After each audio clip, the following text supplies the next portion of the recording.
We're back. So I'm gonna work on this for a little bit. Then I gotta wrap things up. I actually gotta get ready for work tomorrow.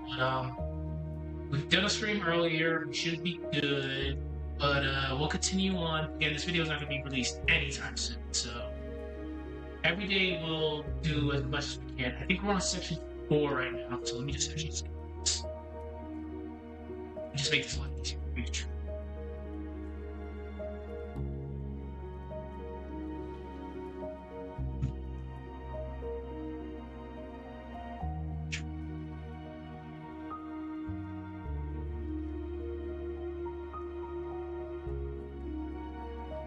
There's actually 24 sections. It's like, holy shit.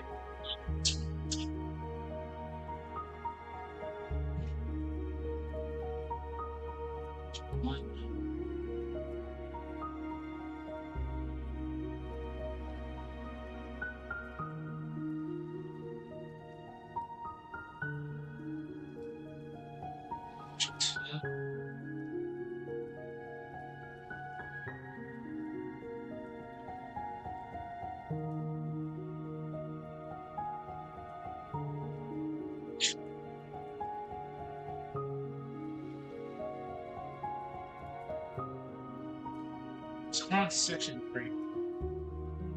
Damn it. Okay. We'll just keep on working on this. This is not going to be released anytime soon. So probably look for an next week release for this. But if I work on this like at least every single day, I should be good.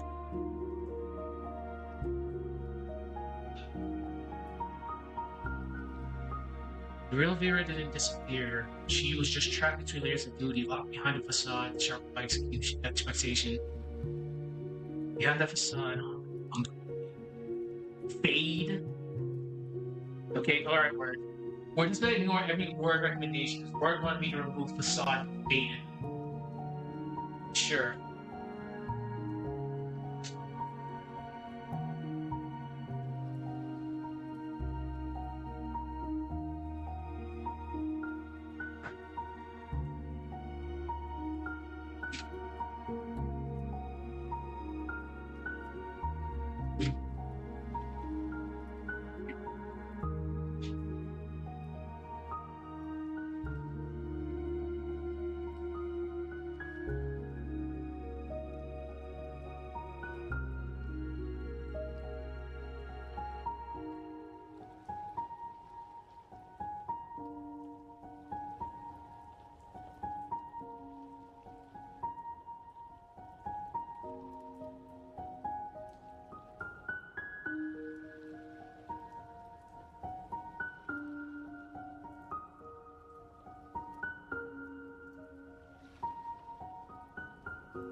Read that again.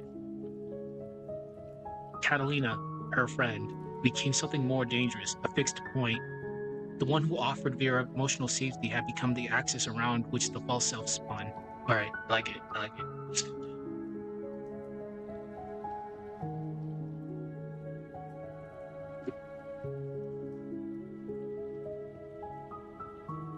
We're gonna ignore all words recommendations from now on because words just bugging right now.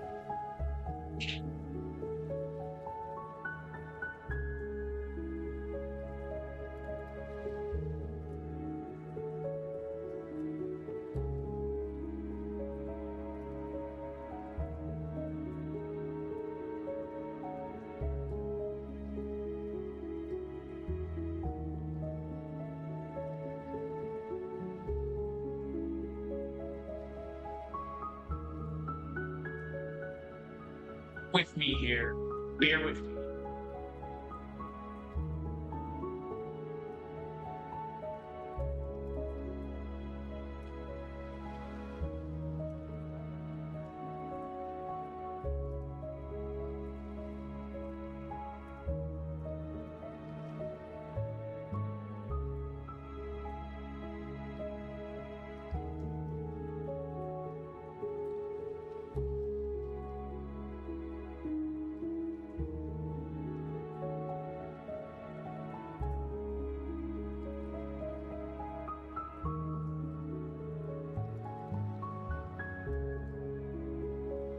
Vira, you are such a complex character, but holy shit, god damn, why do you so complex? I love it, but holy fuck. This is why this is not going to be released anytime soon, because like, I really have to lock in with this one.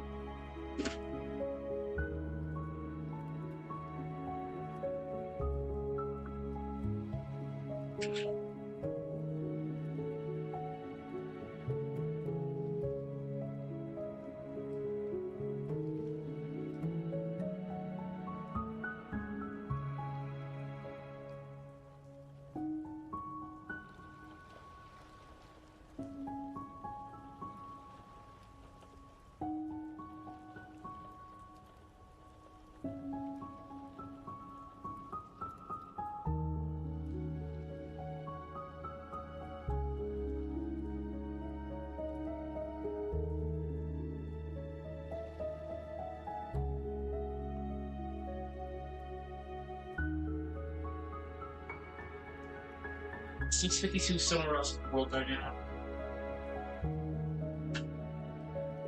As usual, don't drink unless you're adults. Or if you do, just make sure you don't die.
This whole entire section again.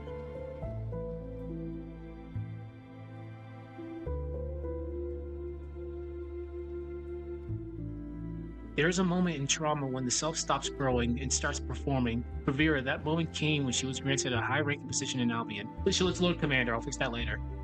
On paper, this would be something anyone would want, power, status, and recognition. But in reality, it was a gilded prison, a throne built on connections. To surrender this role, she had to express everything fragile, everything flawed, everything human. Fear? Gone. Desire? Repressed. Rage? Buried deep. Fear became a mask of grace. Intelligent and obedient. Whoops.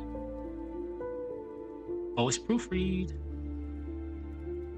Something fitting Albion's perfect image. But perfection when built on survival is a lie. She was no longer allowed to be a girl with needs, grief, or uncertainty. She has to become a symbol, untouchable, revered, hollow. Every day she wore that role, a piece of her slid further out of reach. The real Vira didn't disappear. She was trapped between layers of duty, locked behind a facade sharpened by expectation. And behind that facade, the hunger remained. Katalina, her friend, became something more dangerous, a fixed point. The one who offered Vira emotional safety had become the axis around which the false self spun. Katalina represented love, escape, and everything Albion denied. But she also represented what Vira could never be, truly free. Yeesh. In trying to win her approval, Vira wasn't chasing romance, she was chasing legitimacy. If Katalina, the ideal image of a knight, saw her, needed her, chose her, then maybe she was real. Ugh, god damn it. Okay. Alright. Honestly, I don't even know if I can even add any more to that. Just give me a second to think here.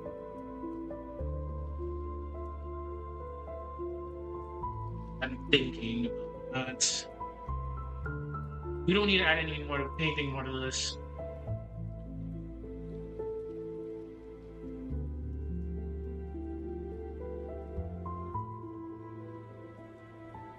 I'm going into a lot of detail about section 2, but Section 3 is fine. I think it's fine. Maybe I can come back and add some more shit, but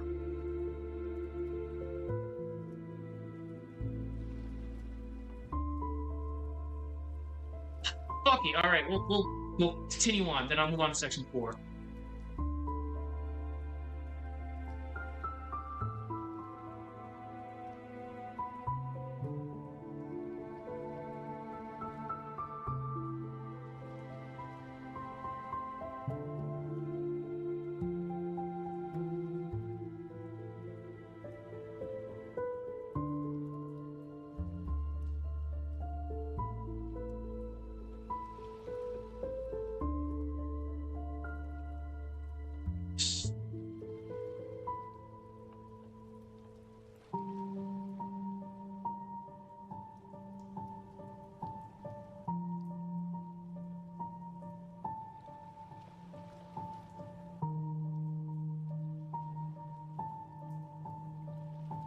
This turns into a weird ass fanfic. I'll be so mad. I'm trying not to go down. I'm not going down that route, but the more I read about this, the more I see like, damn, you are really just you're almost crossing that threshold, which I'm not trying to do. But it's at the end of the day, it's still lore slash a deconstruction of the said character. It's just holy shit, like she really, really has very affectionate feelings towards Cal.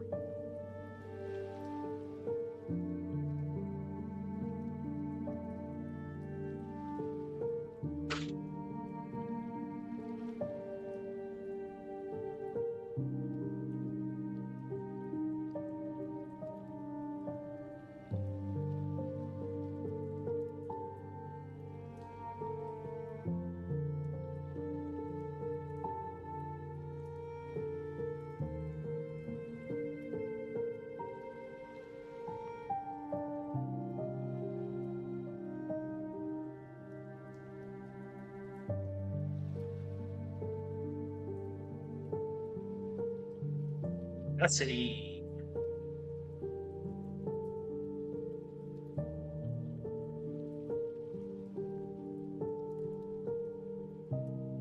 I know.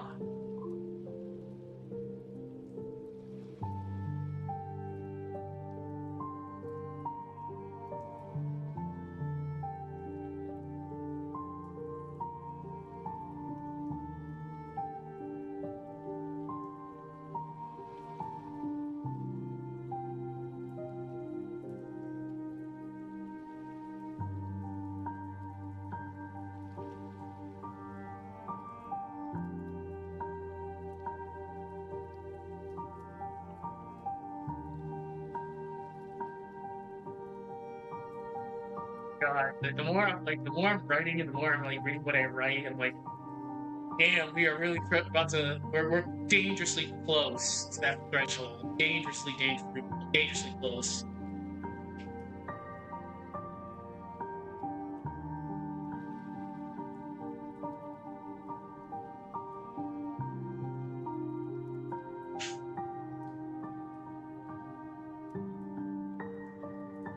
Okay.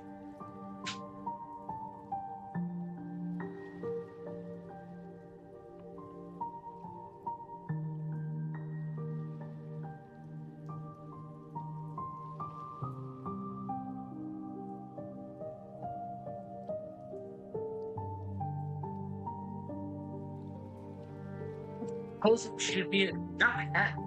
That's for sure. One of the various masks that she probably should have had, she did not have. She had to have all the crazy ones. So this is an affection. It's survival of the mask of devotion, which is ironic as fuck. Listen, I,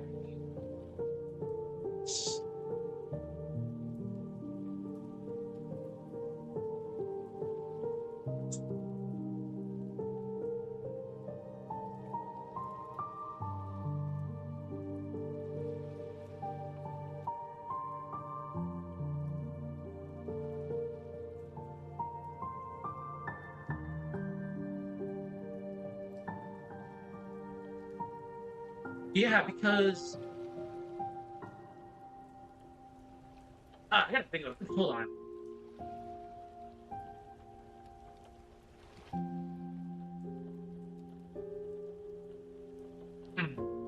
I gotta think about this. I definitely gotta think about this. Definitely gotta think about this for a second. Mm.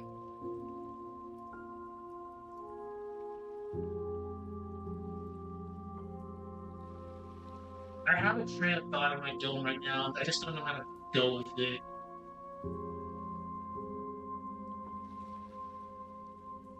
Because at the end of the day, it's mental fragmentation.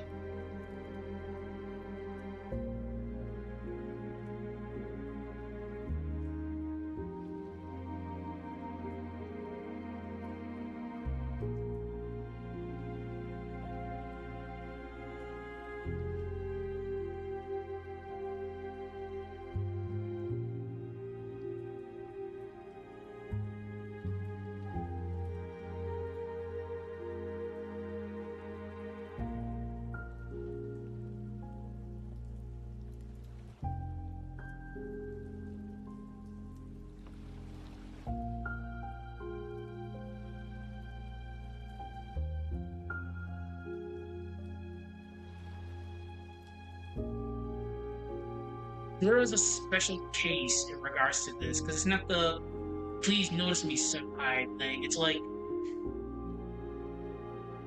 we can't deny that she's mentally unstable. We can't deny that. We cannot deny that.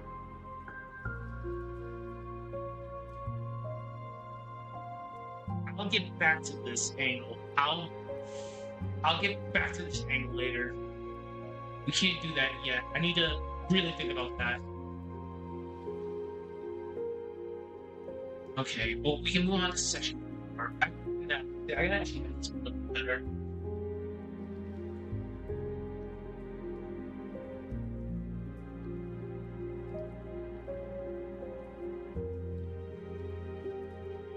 No, I can. That's fine. That's fine. That's fine for now. We'll come back to this later, but I can't go with that angle I was going with earlier. Not yet. I can, but I really have to like sit down and think about that. Okay. So now we can move on to section.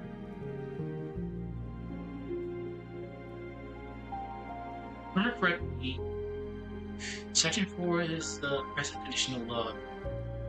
It should be. I don't have my I don't have the outline of draft up yet. Yes. Yeah, so. Let me switch to music. Wait.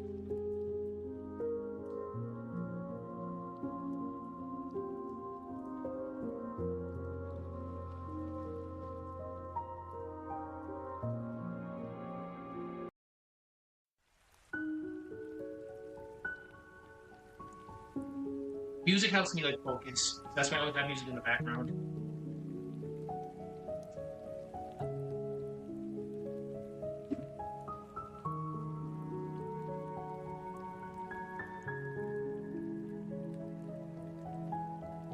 Probably read this, sorry. There is a moment in trauma where the self stops growing and starts performing. For Vira, that moment came when she was granted a high-ranking position in Albion. Lord Commander, I will add that later. I'll add that later. On paper, this would be something that anyone would want. Power, status, and recognition, but in reality, it was a gilded prison, the throne built on conditions. To earn that role, she had to suppress everything fragile, everything flawed, everything human. Fear? Gone. Desire? Repressed. Rage? Buried deep. Vera became a mask of grace, intelligent and obedient. Intelligent and obedient. Something fitting Albion's perfect image. A perfection when built on survival is a lie. She was no longer allowed to be a girl with needs, grief, or uncertainty. She had to become a symbol, untouchable, revered, hollow.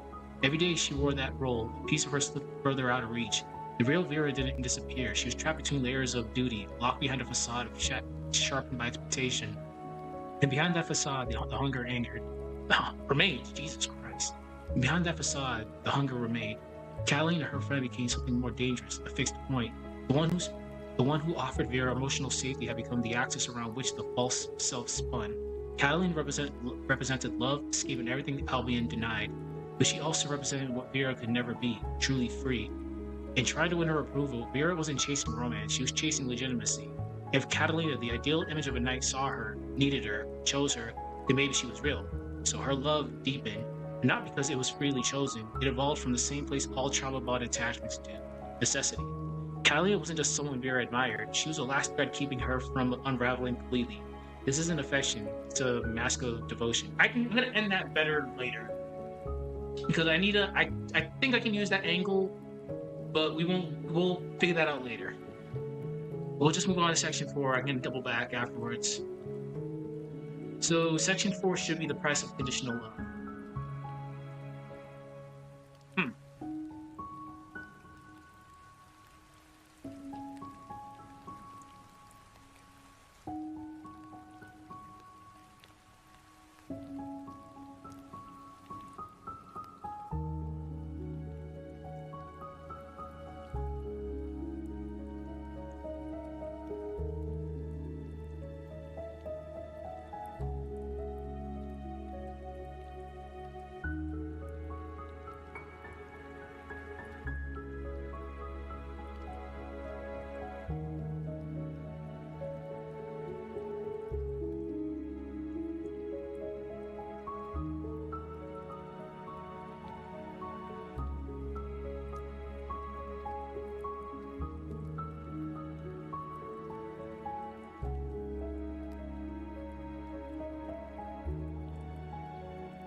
They're 100 plus outside right now. Sure. Probably find some random ass sands.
It's a kind of love that doesn't heal. It clings, it consumes, it grows not from safety, but from starvation. Vera's story is not about romance, it's about what happens when love becomes the only condition in which a person is allowed to live. As her identity fused tighter and tighter Catalina, the lines blurred between need and affection. I like it. It'd be a little bit better, but yes.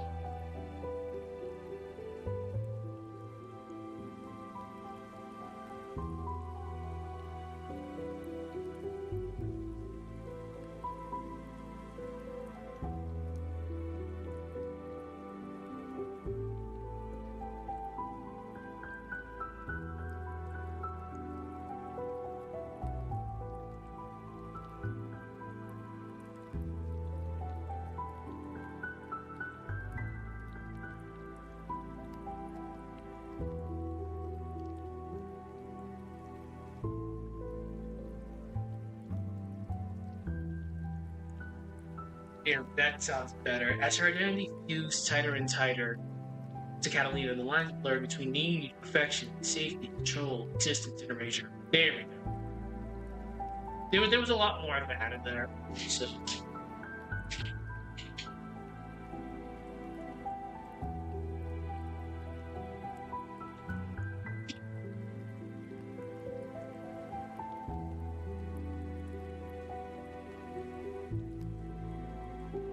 oh yeah, we're gonna do some diabolical shit tonight.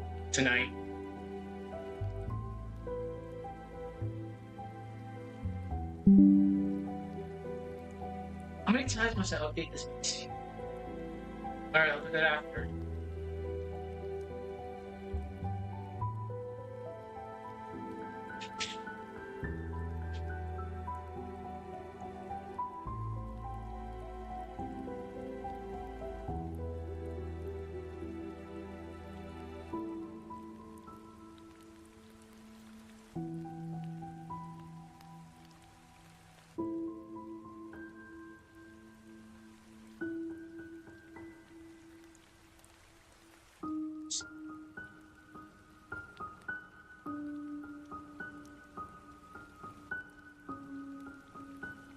So the emotional.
There's a kind of love that doesn't heal. It clings. It consumes.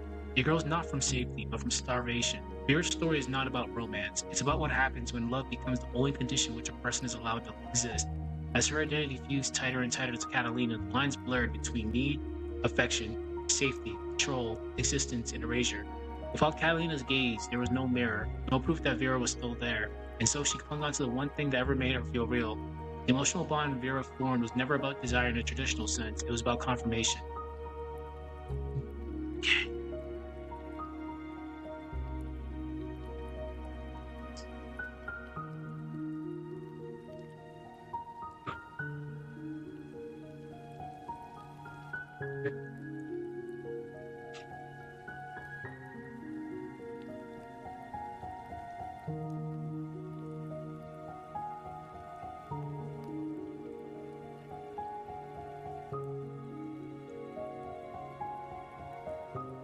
Work might be texting me right now, but it's fine.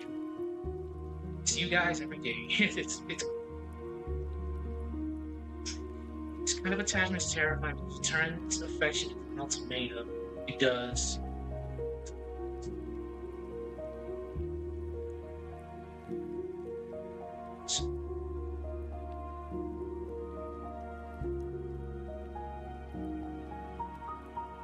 Yeah. Okay. So, any change?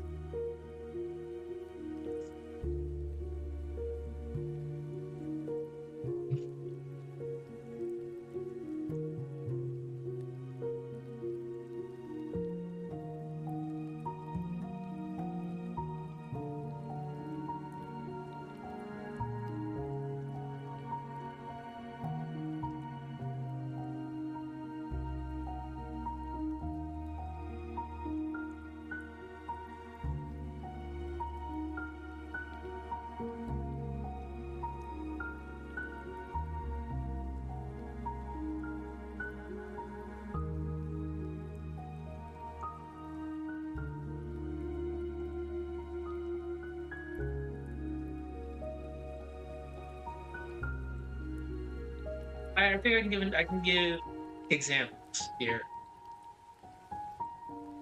Okay, yeah, I can give it. I can give actual examples.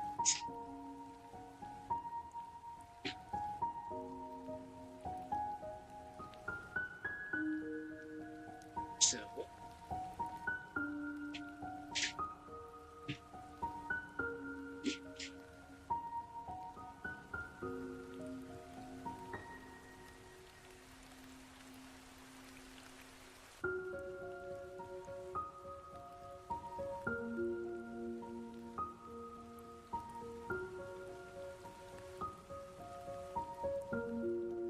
I am not joking. Like she legitimately will kill him.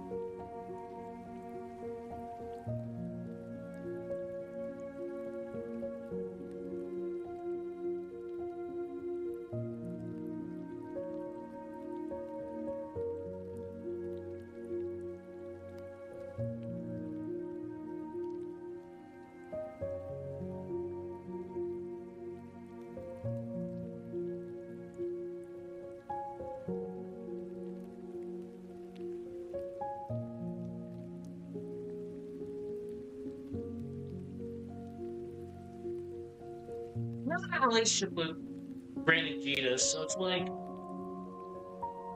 it's an inconvenience.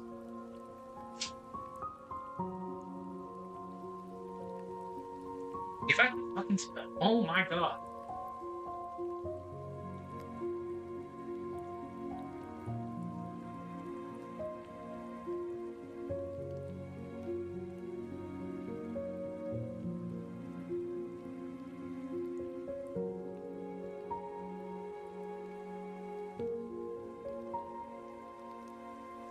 I'm not even joking. I'm actually not even bullshitting there. That's how it is. It's literally how it is. Blaine flirts. He's gonna die. Brand, Gina, so concerned. Convenient. Katalina takes a step away. Death.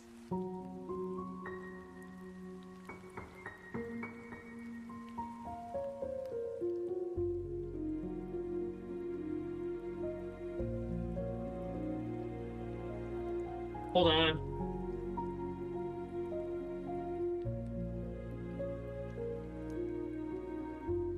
Formation at 5:30 in the morning. Well, fuck. Well, I mean, it's a 4-day weekend, so I can care less. Just give me 1 sec.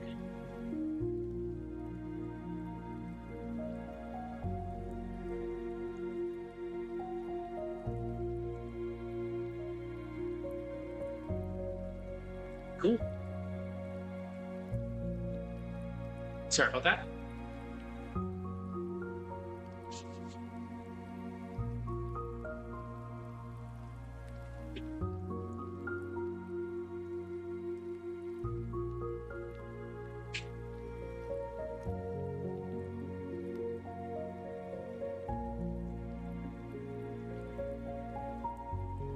And then there's numerous forms of trauma bonding, but her case is a little bit different. Like in my case, basic training, all the trainees bonded together throughout all the bullshit that they put us through, all the trauma, all the smoking sessions, all the I'm up, he sees me, I'm down, all that shit. So we bonded all the trauma that we had together for those 6 months back in the day.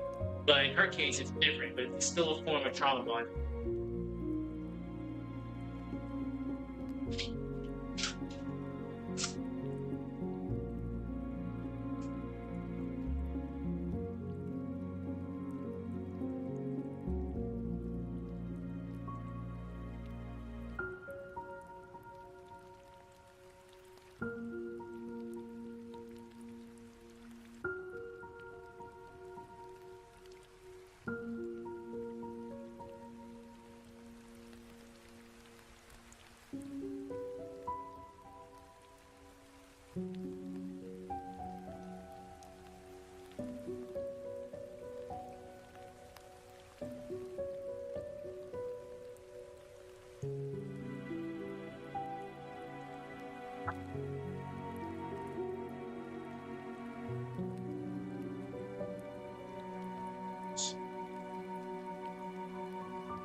Alright. Quick little tiny break. Holy shit.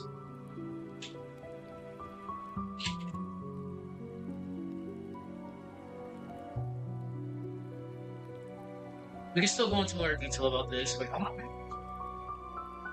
40 minutes. Okay, about 40 minutes. You do a little. I still got, God, 24 sections. Holy. Okay, and again, I might even add more to this, but I'm just gonna try to leave no stone uncovered. We'll eventually get this one done, no matter how long it takes. I got 13 days. 13 days till I go on block leave.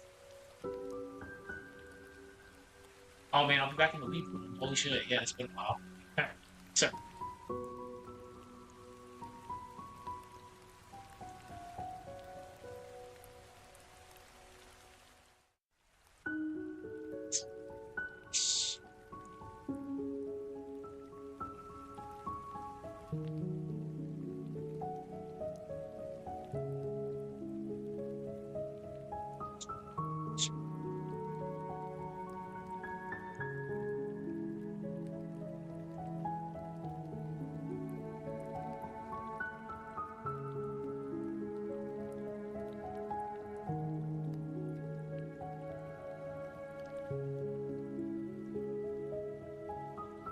That's the thing with Yandere's. It's like, besides their love interests, they're relatively alone. Like, they're usually just by themselves. Their people skills are just non-existent. That their God, I can't believe I'm gonna say this. Their target is the only person in their life. Vira's a little bit different because she has friends. She has people that she gets along with. There's people that actually respect her and actually get along with her very, very well. It's just like it just gets undermined because of her very, very severe love towards Katalina. And that's that type of shit. But yeah, it's like Yandere's are definitely usually just by themselves. Like their perspective, their person that they want is just usually the one person in their life. So this is a yes and no. The more Vira clings, the more alone she becomes. Yes and no. Because at the end of the day, she'll still have the profit, maybe. And we don't deal in what ifs here. We don't, but following the trope is usually we'll keep this for now. We'll keep it. Because again, this is just a what if.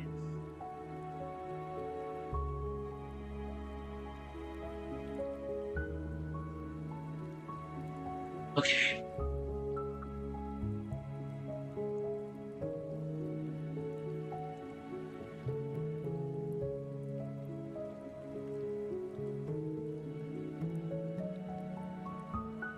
This is complex, but this is actually really fun to do. Like, I'm actually enjoying doing this.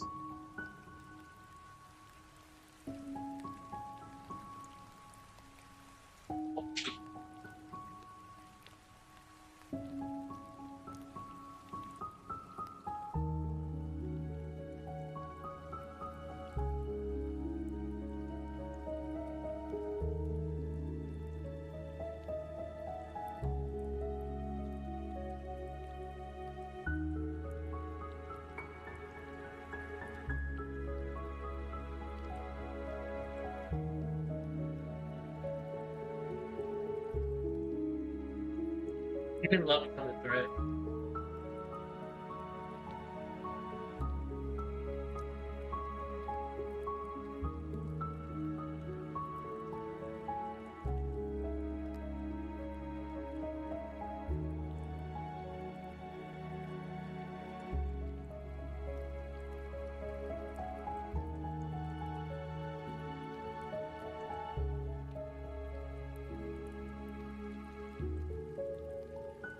Reads isolation.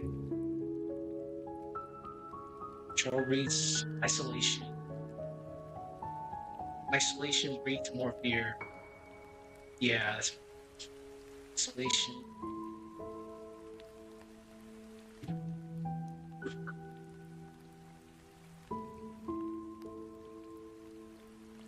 Okay, what's it? Song switch.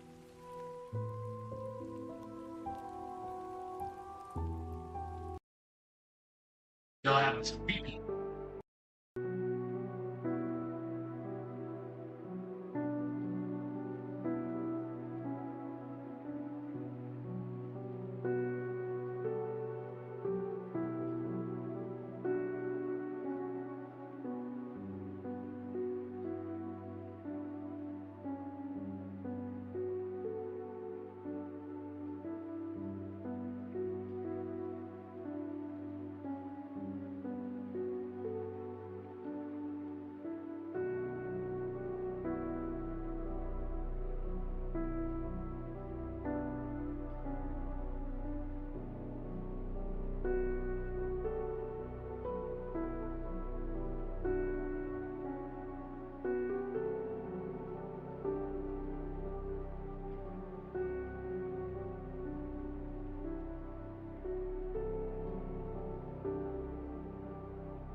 Uh,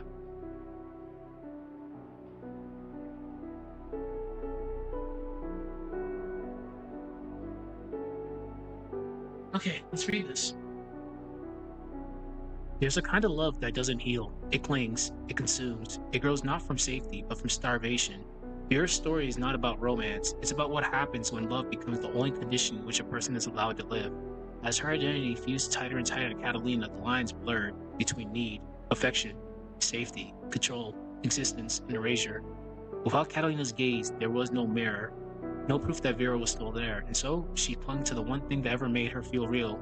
The emotional bond Vera formed was never about desire in the traditional sense. It was about confirmation. The kind of attachment that kind of attachment is terrifying because it turns affection into an ultimatum. Any change, any distance, any threat to that bond becomes a threat to Vera's entire being. Rivals aren't just an inconvenience, they're existential threats. Owain flirts with Catalina, he must die. Bran/Jita shows concern, inconvenience. Katalina takes a step away, death.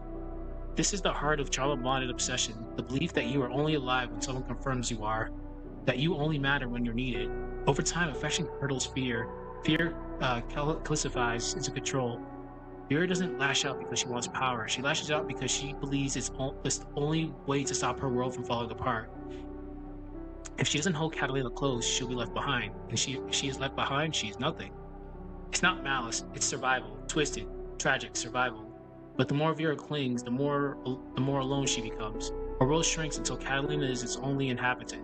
And when your world rests on the shoulders of just one person, even love becomes a threat. This is the cycle. Fear breeds control. Control breeds isolation. Isolation breeds more fear. And beneath it all is a girl who was never taught to be worth. And beneath it all is a girl who was never taught she had worth outside of being wanted.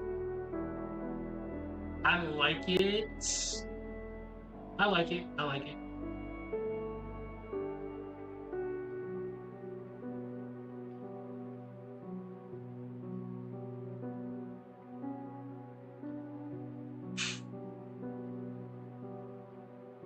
We should be talking about the brain aspect of this next. Like,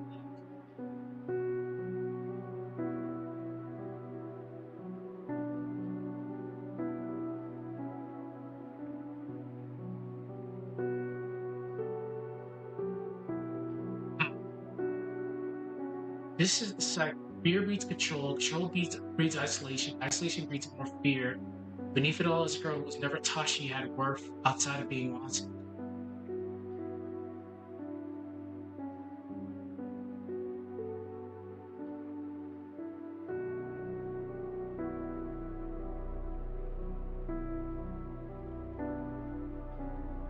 I can't end it that way.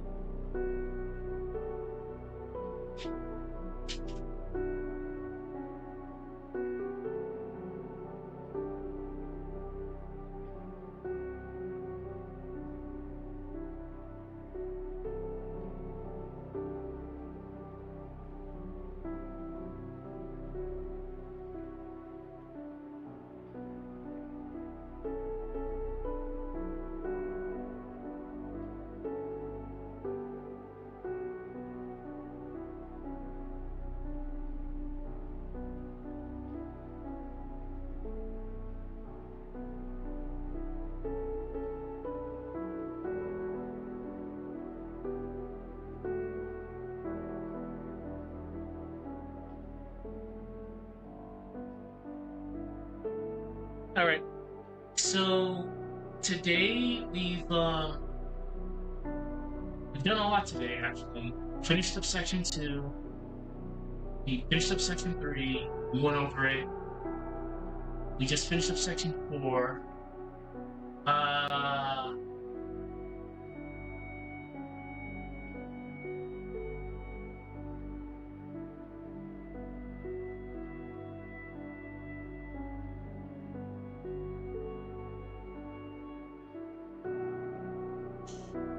The next section is about the brain.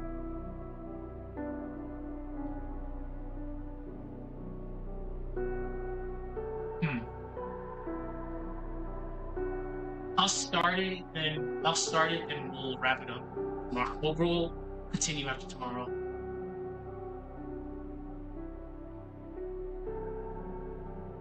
So this is section 5.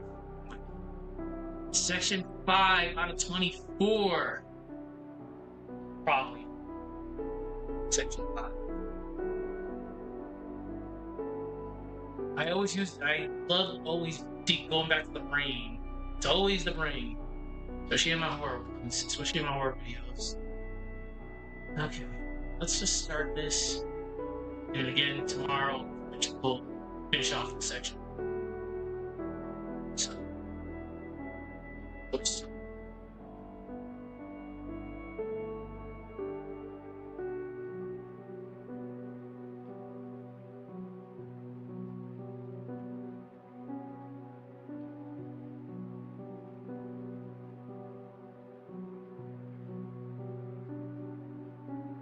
It's neurological.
Vira's behavior isn't just emotional, it's neurological. Her obsession didn't appear out of thin air. It was etched into her nervous system, sculpted by years of unmet needs, reinforced by a brain that learned to survive through fixation.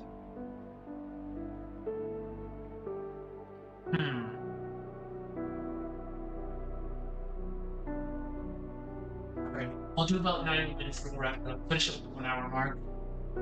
I guarantee you this will be at least 24 hours of work. Probably.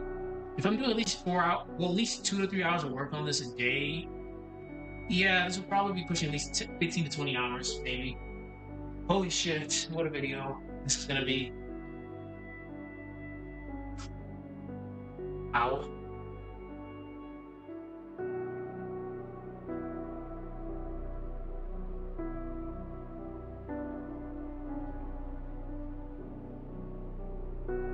Okay.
All right, we're going to talk about our old friend the Yangala because we always mention it in my horror videos because it's a that peanut shaped thing in our dome is a pretty important thing.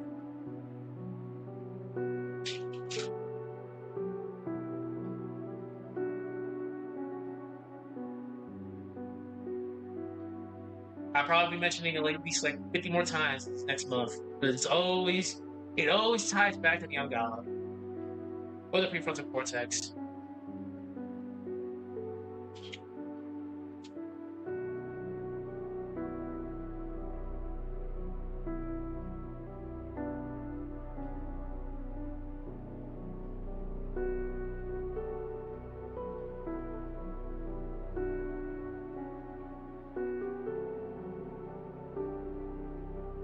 It's not only just the fear center; it's in charge of a lot of other things, but emotional neglect does activate it.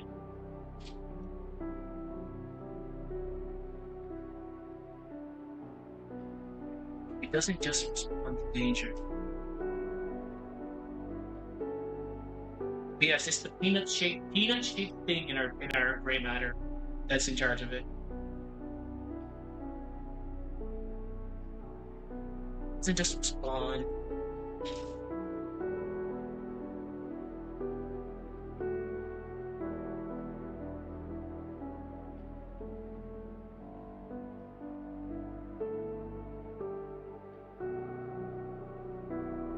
So,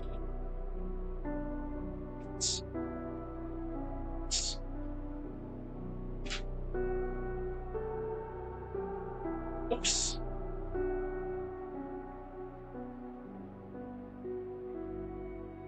Vira,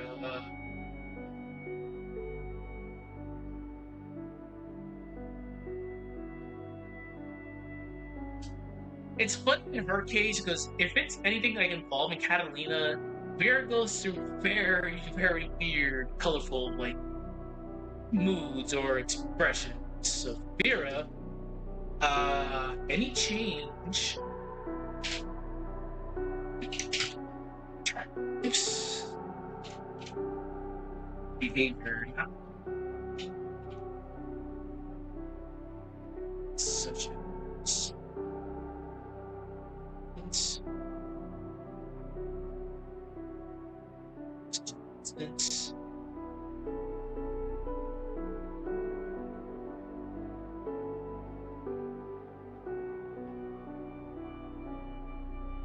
yeah, that does happen. Yeah, because Kaplan is like so weird like, in regards to like Vera. Like she views Vera as a typical senpai viewing the underclassmen in a sense. Yeah, like she knows. Like it's kind of obvious that Vera's kind of like a little bit too attached to you, but we always have to play the ignorant. We always have to play the ignorant role. And that leads into disastrous situations.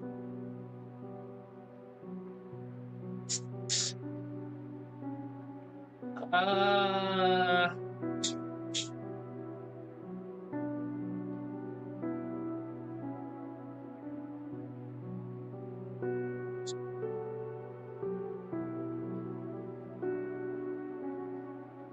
oh my god. Every time. Evident. I'm being very extreme right now. This is what happens when this is like your emotional anchor. Like literally, Catalina is her world. In a sense. The brain.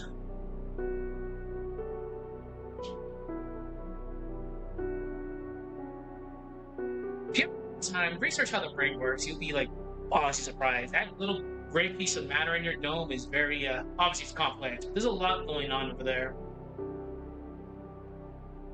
Me, I'm just a soldier who has way too much damn time in his hands, and I like to read, and I took school too damn seriously. Why are you in the army? Well, gave me a lot of benefits. Let's just say that.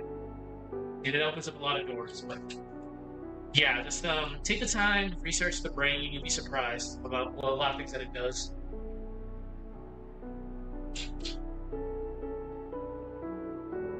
How about this one little peanut-shaped thing, peanut-shaped object in our brain, pretty much breaks down Vira's entire existence. And the prefrontal cortex, of course. But yeah, that little piece in our dome, oh boy, that just tears Vira's entire life apart, in a sense. Where was I going with this? Learning floods with alarm.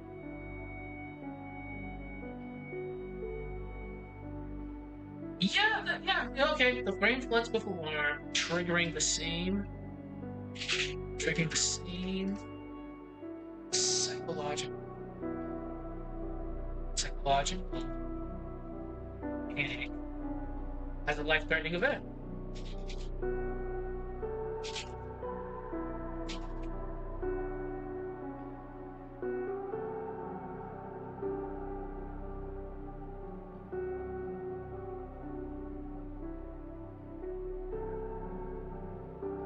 All right, so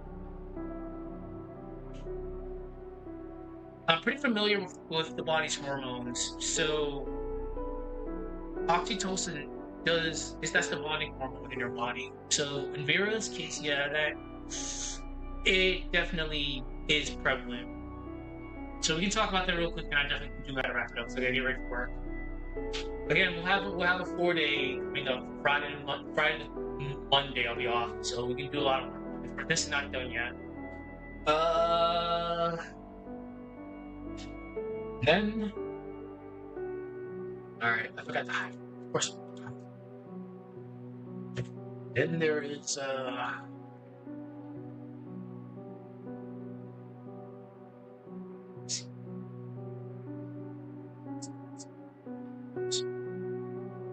Sonic.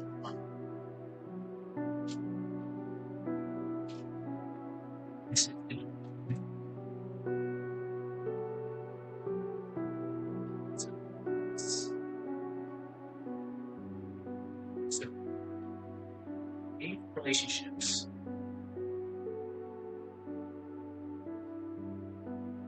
It brings about trust. But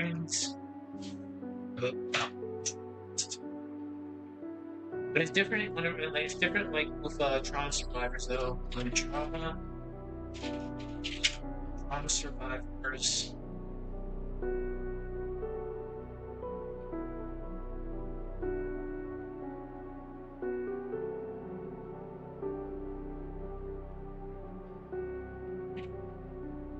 we call that lacking lung.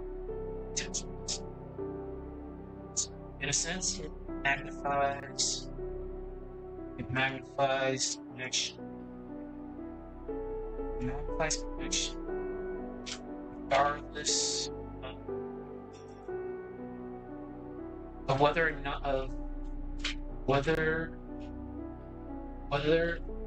not connection.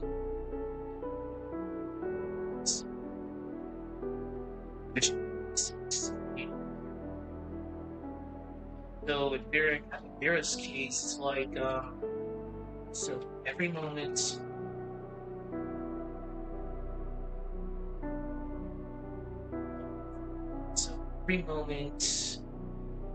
with Katalina.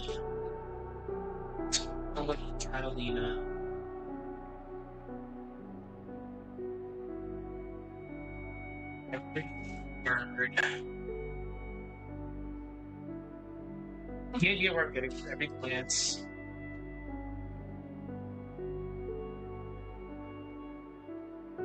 We'll go back to the lifeline aspect. I'm just etched.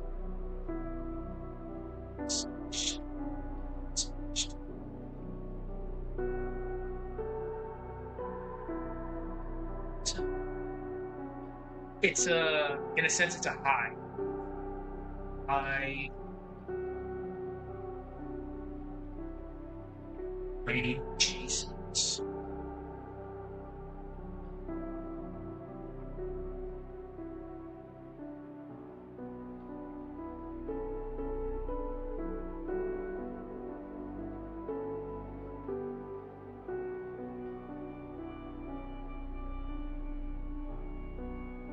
All right. See. Okay. All right. Oh my god. Not fucking spot right now. I'm totally cooked. I'm so cooked right now. There we go. I'm so okay. So we started this up. So let's just read what we got right now, then we can wrap this up tonight. Vira's behavior isn't just emotional, it's neurological. Her obsession didn't appear out of thin air. It was etched into her nervous system, sculpted by years of unmet needs, and reinforced by a brain that learns to survive through fixation. Trauma reshapes the mind, and in Vira's case, it turned love into necessity and fear into her default state. The amygdala, the brain's fear center, becomes hyperactive in those who suffer chronic emotional neglect. It doesn't just respond to fear, it anticipates it. So whenever I'm using my example in horror like games, we're we're touching upon the aspect of fear that the amygdala actually activates, but it's in charge of other stuff like emotional neglect. So I'll read it again. The amygdala, the brain's fear center, becomes hyperactive in those who suffer from chronic emotional neglect. It doesn't just respond to fear; it anticipates it. It overreacts. For Vera, any change in Katalina's behavior, such as distance, silence, distraction, registers not as an inconvenience, but as imminent abandonment. The brain floods with alarm, triggering the same psychological panic as a life-threatening event. And then there's oxytocin, the bonding hormone. It's in safe relationships, it brings about trust, but in trauma survivors, it can breed an unhealthy attachment. It magnifies connection, regardless of whether the connection is sustainable. So every moment with Katalina, every word, every glance becomes etched, a lifeline, a high that the brain chases again and again, not for love, but for safety. So we call this being like, it's pretty much, she'll get clingy and attached. That's where I'm getting with oxytocin. Okay, so we did a lot today. We just started section 5 out of 24. Tomorrow, when I have a little bit more free time, probably during lunchtime, I'll continue on with this. Then afterwards, when I get out of work, I'll do a little bit of the horror script that I'm writing on, and I'll finish up with this. So tomorrow, we expect at least 2 streams of script writing. Other than that, we out. I'll see you